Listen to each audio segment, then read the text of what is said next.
122. I'm your host, Kai.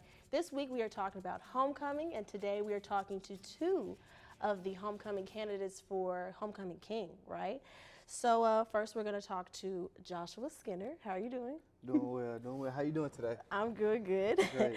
So just to start off, what does homecoming mean to you? Well, for homecoming means to me is it's a oneness about the campus. Everybody is one. The alumni come back. The current students are very excited about homecoming, whether it's the tailgate or whether it's the bonfire. So just the oneness of the campus and thriving off of each other. That's what I feel like homecoming means. Okay, the unity. I'm here. We are also talking to another candidate, Caleb Farris. How are you doing? How you doing? I'm doing well. All right, so what does homecoming mean to you? I think it's just family. It's our century as Lions right now that we're seeing basically from beginning of time till now.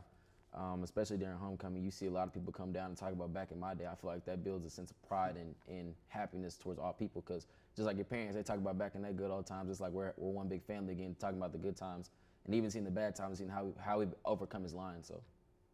Okay, well, talking about, y'all's campaign and y'all running, against each other, I guess. Why should you be Homecoming King? Why should I be homecoming king? Well, for me, it's more so giving the student body somebody that is exactly like them in that position. I feel like I can represent any student on this campus. I feel like with me being able to present myself in a respectable manner, but also being relatable with the campus at the same time, I feel like I'm the best representation. Outside of that, though, it just inspires me. I feel like my mentees and my mentors on campus, it's kind of a big thing for us to get that in our program that I'm in, the African American Male Mentorship Program, of course. And I feel like that'd be a great push to the young guys to keep going forth with their goals, with their dreams, even just here incomers at our campus. So that's it. Okay, well, Caleb, why do you think you deserve to be king? For me, it's more just awareness. Like, I personally just want to make more students aware of the dangers of drinking and driving. With this being homecoming and stuff like that, you see a lot of kids that are going to drink, but some are going to get behind the wheel, and that's scary. For me, I've been SJ president, also mentor and former president of Kappa. I've had all these platforms, and with every platform, I've tried to make a difference in somebody's life. And I feel like this is one that has to be pushed, because if we don't talk about it, then who will?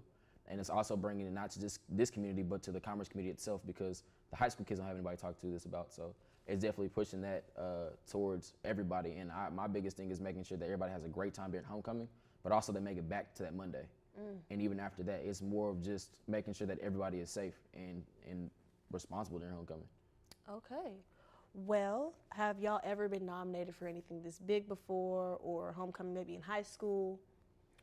Well, for me, I attended DeSoto High School, of course, and I was nominated for DeSoto High School Homecoming King my senior year, and I did win. And then outside of that, when I got to Commerce last year, actually, me and my president, we ran for Student Government Association Vice President and President together.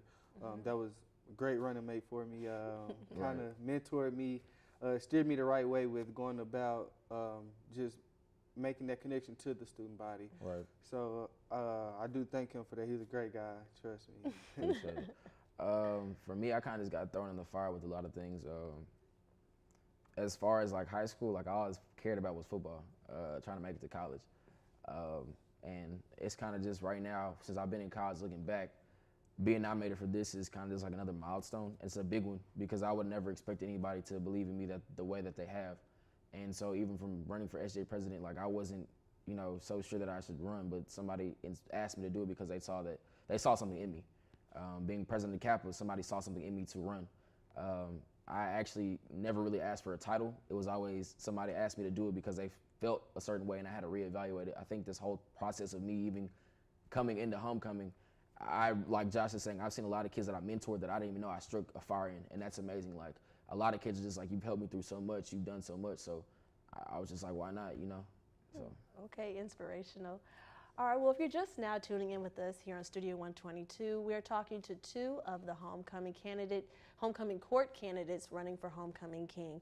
Well, y'all were just talking about how y'all are both in SGA president and vice president. So with y'all running together last year, How is it now that you're running for homecoming king? Y'all have to run against each other.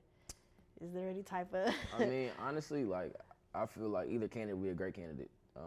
Skinner's well spoken. He's one of my mentees. He's maturing into his own. I'm very proud of him to see that he's doing great things.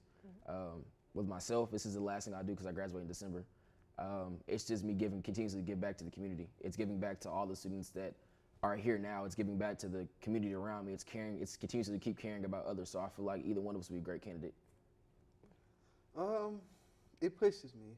That's the gist of it, of the whole thing. It pushes me because I know how hard he works, and you kind of once you see it firsthand, you kind of try to imitate it. You try to overdo it. You try to outstep your boundaries, so he won't have the upper edge on you, or so won't nobody have the upper edge on you. So you go to the end of the world and beyond to get that extra step. So I feel like it's great. It's competition.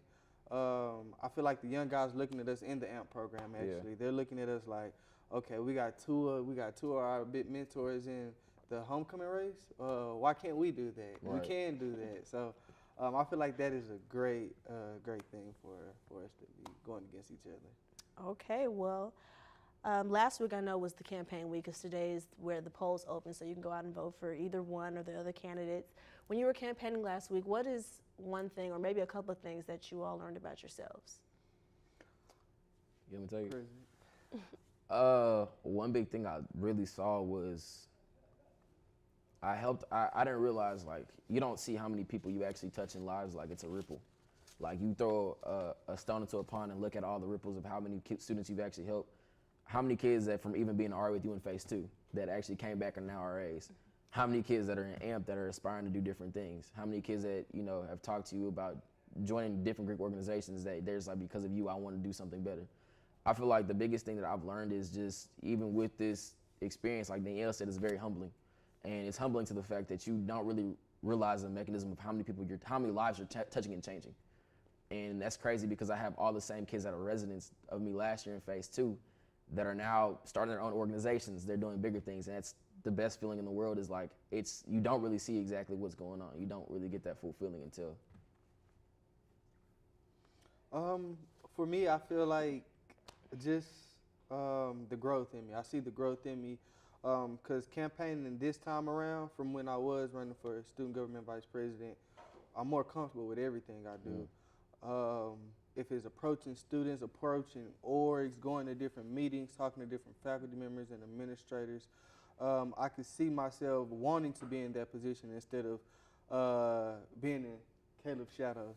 So man, it's all you next. It's all you next, man. I can see the growth. I feel it. I feel like now I want to give it to the young guys. So now my mentees are a big part of my campaign. I keep them out there on the campus with me. If it's going to the library, if it's going to the student center, if it's going anywhere, I keep them with me so they could see it firsthand, like I saw it firsthand with him, so they can be ushered into that next step. So I see the growth. I see myself wanting to help the young guys. I feel like it's going to be a great homecoming. Okay. Well, both of y'all are seniors, right? Because you're graduating in December. When are you graduating? I graduate in the spring. In the spring? Okay, so y'all both will be coming out this year. What is one thing that you're going to miss about the school? That's hard to say one thing.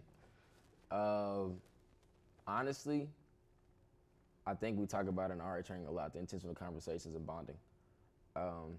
The biggest thing for me in my campaign is, you see a lot of kids that walk from all phases of life. And just meeting these kids where they are and watching them grow, like, not like you're a parent, but like you're a brother or sister, that's what I'm gonna miss the most, because I can't wait to see what some of these kids do with the creative mindset that they have. Like, the fact that girls are starting their own hair organizations, the fact that people are wanting to do different things, that's what I want to see. I'm gonna miss the developmental piece of students becoming adults and maturing. That's the biggest part. The biggest thing I'm gonna miss about Commerce is the family here. I had an incident one of my years here when I first got here with my eye. I kind of messed it up, and the way it was for me when administrators and faculty members came to the hospital to see me, to walk me through that process and even help me after that process, it was a wonderful thing to see. So just the family here in Texas A&M Commerce with the students, with the administrators, with everybody. I'm going to miss that the most. Well, that is good to hear. Thank the two of y'all. Thank y'all so much. All right, we're here on Studio 122. We were here with two of the homecoming court candidates, which is Caleb and Joshua. I'm your host, Whitaker.